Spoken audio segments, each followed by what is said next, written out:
दोस्तों, आप सभी का स्वागत है एक और स्वीट होम के पार्ट में। इस पार्ट की शुरुआत में हम देखते हैं हमें सुबह का सीन दिखा जाता है और हम उसी मॉन्स्टरस बिल्डिंग को देखते हैं।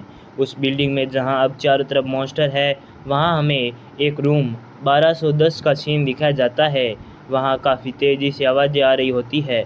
हम उस रूम के अंदर दो बच्चों को बैठा हुआ देखते हैं और उनमें से एक लड़का अपनी बड़ी बहन से कहता है, दीदी मुझे बहुत ज़्यादा भूख लगी है। और ये सुनकर वो दीदी कहती है, अच्छा तुम्हें काफ़ी भूख लगी होगी। और वो उसे कुछ खाने को देती है और कहती है, ये लो मेरे छोटे भाई, तुम ये अभी के लिए खा सकते हो। और ये सुनकर वो बच्चा कुछ सोचने लगता है और वो सोचकर अपनी दीदी की ओर देखता है और उससे कहता है, दीदी क्या आपको भूख नहीं लगी? क्या आप को बिना भूख खाए कुछ रह सकती है? और ये सुनकर उसकी बड़ी दीदी कहती है, नहीं मेरे छोटे भाई, मुझे भूख नहीं लगी है, ये तुम खा सकते हो और मैं कुछ बाद में खा लूँगी। तो ये सुनकर वो बच्चा काफ़ी उदास हो जाता है। वो बच्चा काफ़ी उदास होता है और वो अपनी दीदी की ओर देखता है और वो कहता है, दीदी मुझे पापा की बहुत ज़्यादा याद आ रही है, मैं उन्हें बहुत ज़्यादा मिस कर रहा हूँ। तो ये सुनकर दीदी भी अब खुद को नहीं संभाल पाती और रोने लगती है। लेकिन तभी उनके दरवाजे से बहुत ज़्यादा तेज़ आवाज़ें आने लगती है और इसी के साथ हमारा सीन शिफ्ट होता है। हमें हुंशु का सीन दिखाया जाता है। हुंशु किसी से कह रहा होता है, तो अब शायद मैं इस हथियार की मदद से उन मॉन्स्टर को मार सकता हूँ, क्या मैंने सही कहा? तो ये सुनकर उन वो डेशु खान कहता है, नहीं अब तुम इससे बिल्कुल किसी भी मॉन्स्टर को नहीं मार सकते। तो ये सुनकर हुंशुक का दिमाग ख़राब हो जाता है। वो कहता है, पर क्यों? आखिर मैं इनसे उन मॉन्स्टर को क्यों नहीं मार सकता? तो ये सुनकर वो डेशु खान कहता है, वो लंगड़ा आदमी जिसने हुंशु का हथियार बनाया होता है, वो कहता है कि जितना हो सके उतना उन मॉन्स्टर को अवॉइड करना और याद रखना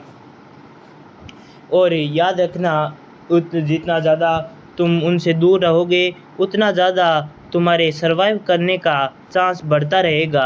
और याद रखना कि जब भी तुम्हें वो दिखाई दे बस भाग जाना, उनसे फ़ाइट मोल लेने की तुम्हें कोई ज़रूरत नहीं है। ये कहते हुए वो उसे बस यही कहता है, याद रखना उस मॉन्स्टर के पास मत जाना। और हमें सीढ़ियों का सीन दिखाया जाता है। हमें वहाँ एक मॉन्स्टर का पेड़ दिखाया जाता है और हम देखते हैं सीढ़ियों पर वही सरकटा मॉन्स्टर घूम रहा होता है। वो अपने भूख की अपने खाने की तलाश में पूरी बिल्डिंग में चक्कर काट रहा होता है। और उस मॉन्स्टर को दिखाते हुए वो आदमी डेशु खान हुंशुक से कहता है, याद रखना उनके हाथ मत लगना, उन मॉन्स्टर को जब भी तुम देखो तो वहाँ से बस भाग जाना।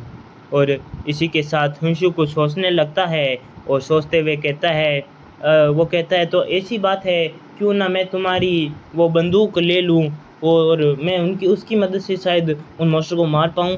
तो ये सुनकर वो आदमी कहता है, नहीं ये मुमकिन नहीं है, तुम मेरी बंदूक नहीं ले सकते। और ये सुनकर, क्यों?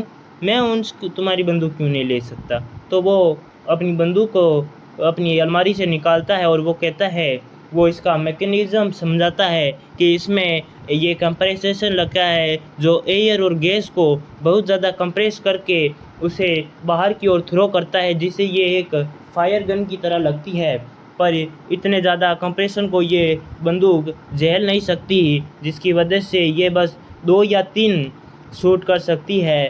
तो इससे मैं अपनी रक्षा कर सकता हूँ, लेकिन इसके बाद ये टूट जाएगी और मॉन्स्टर के ख़िलाफ़ मैं कुछ नहीं कर पाऊँगा। और ये तो बस मेरा एक हथियार है जिससे मैं खुद की रक्षा कर सकता हूँ इस रूम में बैठा हुआ। और याद रखना, जब भी मैं लास्ट शूट इससे करूँगा तो मॉन्स्टर का मरना पक्का तय होगा।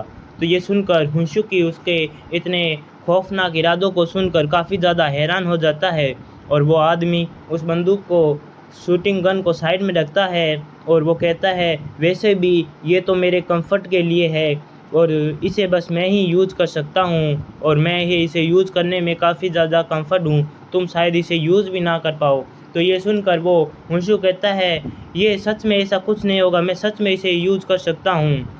तो ये सुनकर वो कहता है बच्चे तुम याद रखना, अगर इस तरह की अगर क्या होगा अगर मैं उन मॉन्स्टर के द्वारा पकड़ा जाऊंगा तो तुम्हें क्या लगता है तुम्हारे आगे के हथियार तुम खुद बना सकते हो? क्या इस तरह की चीज़ें तुम बना सकते हो?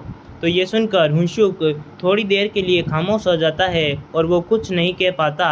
और तभी वो देशु खान उससे कहता है तो तुम अब चुपचाप खड़े हो यहाँ पर, तो मुझे लगता है तुम किसी तरीके से सरवाइव तो कर ही लोगे। तो जाओ, अब जाओ। और तुम वैसे तुम्हारा इस सर्वाइव करने का तरीका देखकर मुझे लगता है तुम काफ़ी ज़्यादा इम्प्रेसिव हो, काफ़ी बेहतरीन हो। ये सुनकर अपना हुंशुक भी उसे कहते हैं ये बात तो आपके लिए भी सही साबित होती है कि आप भी काफ़ी हिम्मत वाले हैं जो अब तक यहाँ पर सर्वाइव कर पाए हैं। और ये सुनकर वो दोनों ही एक दूसरे की ओर देखते हैं और खामोश हो जाते हैं। और ये थोड़ी देर बाद वो देशु खान खामोशी को तोड़ते हुए कहता है तो अब तुम जाओ उन बच्चों को बचा के यहाँ पर लेकर आओ, इससे पहले कि बहुत ज़्यादा देर हो जाए।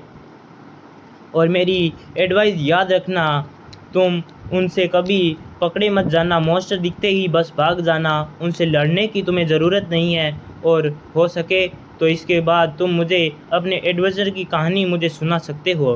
तो ये सुनकर हुंशुक उसे ओके करता है और अपने ईयरफोन को अपने कान में डाल लेता है जिसकी साउंड की मदद से वो मॉन्स्टर को पता लगा सकता है। और वो कहता है हुंशुक देशु खान को देखता है और देशु खान से कहता है तो चलो अब मैं चलता हूँ। ये कहते हुए वो वहाँ से जाने लगता है और हमें देशु खान का सीन दिखा जाता है। और वो पीछे से मन में कहता है और बच्चे तुम्हें क्या लगता है मैं इतनी जल्दी ही तुम पर यकीन कर लूँगा इस मॉन्स्टर की भरी दुनिया से? तुम तो सच में एक बच्चे हो, किसी पर इतनी जल्दी यकीन नहीं करना चाहिए। और ये कहते हुए अब हमारा सीन शिफ्ट होता है और हम देखते हैं हुंशुक अब उस रूम से बाहर आ गया होता है। वो अपने चारों ओर देखता है और वो मन में सोचता है तो उनका रूम नंबर 1210 है। तो ये कहते हुए वो उस ओर जाने लगता है और वो कुछ मन में और पूरी सतर्कता से बचते हुए वहाँ की अपनी लिफ्ट की ओर जाता है।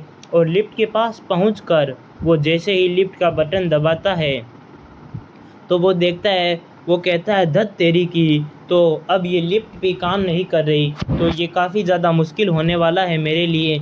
और वो कहता है तो चलो अब मुझे लगता है मुझे सीढ़ियों से ही जाना होगा। इसके बाद वो सीढ़ियों की ओर जाता है और तभी उसे बहुत ज़्यादा भयानक सी आवाज़ें आने लगती है। उन आवाज़ों को सुनकर वो कहता है ये काफ़ी ज़्यादा अजीब है, यहाँ पर काफ़ी ज़्यादा भारी आवाज़ें आ रही हैं। और वो धीरे धीरे बढ़ते हुए सीढ़ियों की ओर बढ़ने लगता है छुपते छुपाते। तभी उसके ईयरफोन में बहुत ज़्यादा तेज़ आवाज़ें आने लगती है, बी बी बी बी बी।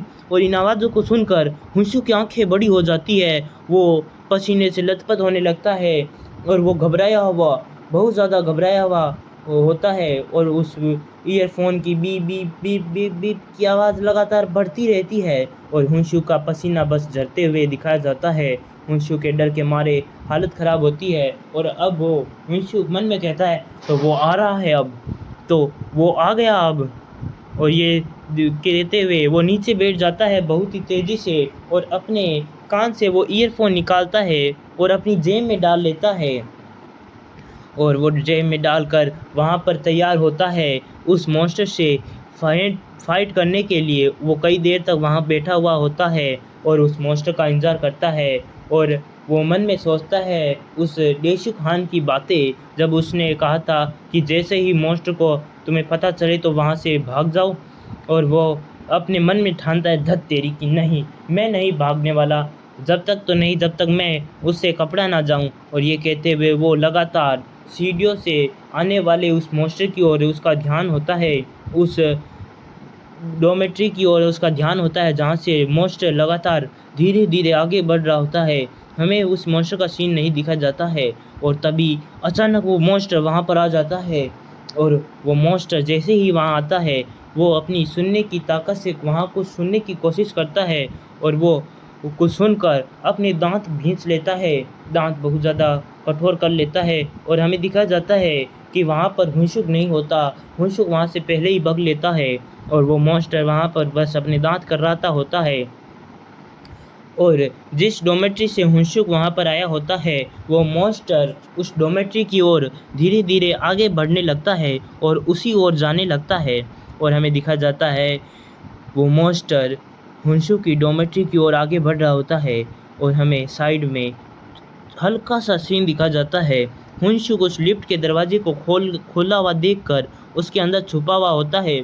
जैसे जैसे मॉन्स्टर आगे बढ़ता है हुनसुक का हम क्लियरली से उसका से देख सकते हैं वो उस में छुपा हुआ होता है और वो मॉन्स्टर को और हमें हुनसुक का सीन दिखा जाता है जो वो उस मॉन्स्टर को देखकर उस लिफ्ट के दरवाजे के अंदर बैठा घबराया हुआ होता है और डर के मारे उसकी हालत ख़राब होती है।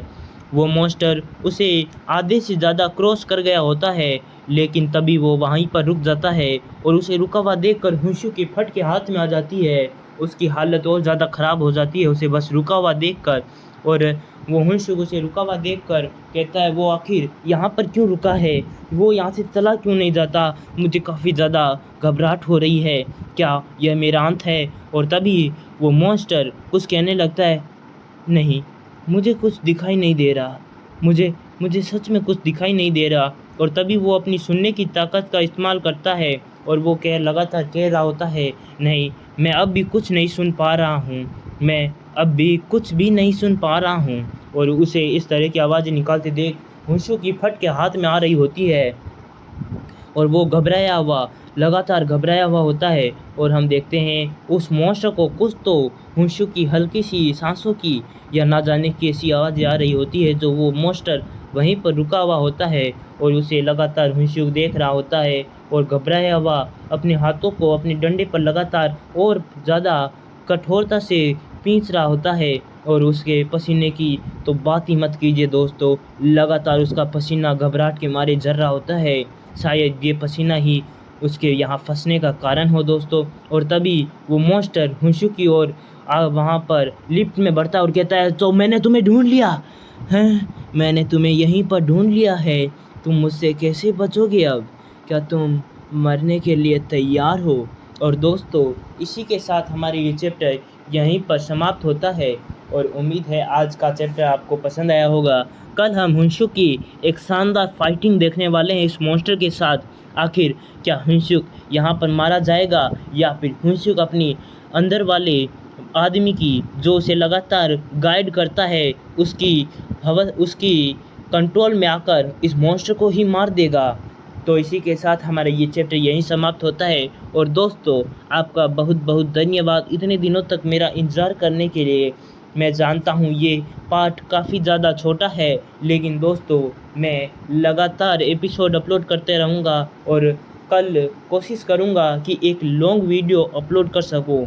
मेरे एग्ज़ाम आज ही समाप्त हुए हैं तो मुझे काफ़ी ज़्यादा फ़ोन चलाने की आदत है, तो दोस्तों मैं फ़ोन चलाने वाला हूँ आज तो पूरे दिन। तो कल मैं एक लॉन्ग वीडियो लाने की कोशिश करूँगा। आज के लिए बस इतना ही, हम मिलते हैं कल एक और शानदार वीडियो के साथ। लेकिन दोस्तों जाने से पहले अगर आपकी कोई भी स्पेशल रिकमेंड है किसी सीरीज़ को लेकर तो कमेंट करें ताकि मैं अगली सीरीज़ वो अपलोड करूँ पहले दूसरी सीरीज़ से। और इसके उम्मीद करूँगा कि कल मैं कोशिश करूँगा कि इस सीरीज़ को कंटिन्यू कर पाऊँ। लेकिन मैं पहले ड्रैगन हंटर की पहले वीडियो अपलोड करने की कोशिश करता हूं दोस्तों, क्योंकि उसके ज़्यादा चैप्टर नहीं बचे हैं तो उनको मैं अपलोड करता रहूँगा, रेगुलर कोशिश करूँगा दोस्तों। आज के लिए बस इतना ही, हम मिलते हैं कल एक और शानदार वीडियो के साथ।